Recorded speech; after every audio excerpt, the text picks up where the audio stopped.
여랑야랑 정치부 이동훈 기자와 함께합니다. 첫 번째 주제 보여주시죠. 네.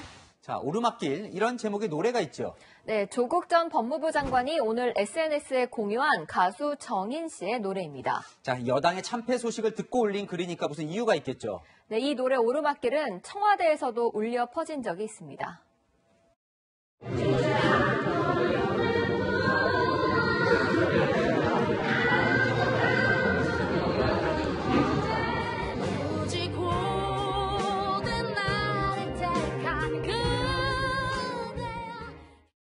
선거 패배로 내년 대선이 고된 오르막길이 될 수도 있지만 함께 걷자며 지지층에 호소한 거라는 분석이 나옵니다. 이 친문 진영이 이번 선거 패배 원인을 어떻게 분석하고 있는지 이게 궁금해지네요. 네, 손혜원 전 열린민주당 의원은 민주당이 살 길은 오로지 검찰 수사권 완전 박탈뿐이라며 검찰 탓을 했고요. 김종민 민주당 의원은 오세훈 서울시장의 내곡동 땅 의혹이 중요한데 언론이 많이 다뤄주지 않았다며 언론 탓을 했습니다. 선거 내내 화제 인물이었죠. 방송인 김어준 씨는 선거 이후에 뭐라고 했습니까? 네, 김어준 씨는 인터넷 포털을 패배 원인 가운데 하나로 꼽았습니다. KBS의 내곡동 측량 현장 보도, 이건 굉장히 결정적인 보도였는데 이 기사를 포털이 이틀 동안 싣지 않았어요. 남탓만 하면 정상에 올라가는 오르막길이 아니라 가파른 내리막길을 맞닥뜨릴 수도 있지 않을까요? 네, 다음 주제 보겠습니다. 네. 자, 대선 주자 기상도 여권 대선 주자들 얼굴이 보이네요. 네.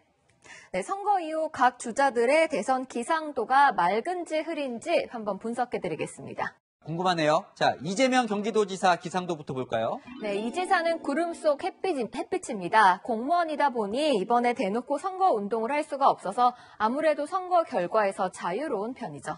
이 비문이다 보니까 정권 심판 책임과도 이 거리를 좀 둘 수 있을 것 같고요. 네, 이 지사는 오늘 준엄한 결과를 마음 깊이 새기겠다며 몸을 낮추긴 했지만 여론조사에서 24%를 기록하며 오차 범위 내에서 윤석열 전 검찰총장과 각축을 벌이고 있습니다.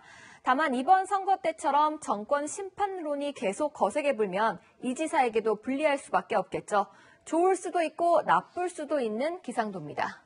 다음이 이낙연 전 민주당 대표요. 날씨가 그리 맑을 것 같진 않아요. 네, 아마 많이 흐리거나 비가 오고 있을 겁니다. 선거를 총지휘했기 때문에 책임론에서 자유로울 수 없겠죠.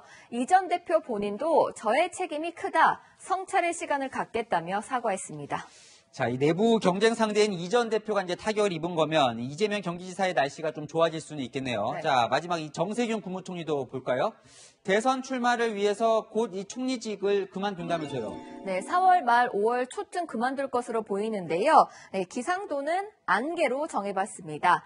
이재명 지사에 대한 친문의 거부감이 여전한 상황에서 이낙연 전 대표의 자리를 대신할 수 있을 거란 관측은 나오지만 아직 뜨지 않는 지지율이 걱정거리입니다.